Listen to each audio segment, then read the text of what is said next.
Guy Berenbaum est à Berlin ce matin. Oui, c'est le blog Stilat sur le site suisse 20 minutes qui raconte l'initiative de dessinateurs, de graffeurs berlinois qui ont décidé de lutter à leur manière contre des dessins fort déplaisants, ma Et foi. quel genre de dessin, je crois deviner. Et si Berlin est recouverte de graffitis qui sont souvent magnifiques, d'autres le sont beaucoup moins. Il s'agit de croix gammées. De croix gammée donc. Oui, oui, des croix gammées. Un artiste de rue qui a aussi un magasin nommé Ibo Omari explique que de plus en plus d'habitants signalent un boom, si je puis dire, des dessins de croix gammées. Il invoque pour expliquer cette fâcheuse résurgence la réédition récemment, en janvier 2016, de Mein Kampf, le livre d'Adolf Hitler, mais aussi des bouquins surfant sur le thème de l'immigration. On pourrait probablement rajouter la politique d'accueil des migrants de Madame Merkel, qui ne plaît visiblement pas à tout le monde.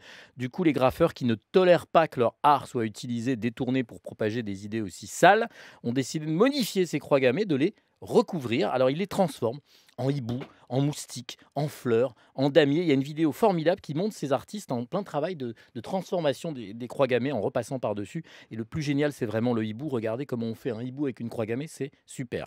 Ibo Omari et 7 autres amis graffeurs ont lancé cette action avec un mot-clé, un hashtag sur les réseaux sociaux, c'est Paint Back, depuis fin avril. Ils discutent toujours avant d'intervenir avec les propriétaires des bâtiments tagués parce qu'ils ne veulent pas du tout enfreindre la loi. Forcément, ils ne transforment malheureusement pas que des croix gammées. Ils s'attaquent aussi à tous les messages racistes comme Judenhaus, c'est sympa, ça rappelle des souvenirs, les juifs dehors, ou encore Deutschland den Deutschen, l'Allemagne des Allemands. Et puis, ils appellent tous ceux qui le souhaitent à agir comme eux. Alors, bien sûr, c'est un peu triste de constater que plus de 70 ans après la fin de la guerre, il y a des nostalgiques du nazisme, mais ils ne sont pas que du côté des murs de Berlin. On peut aussi en croiser sur les réseaux sociaux, bien planqués au chaud derrière leurs écrans. J'ai les noms si vous voulez.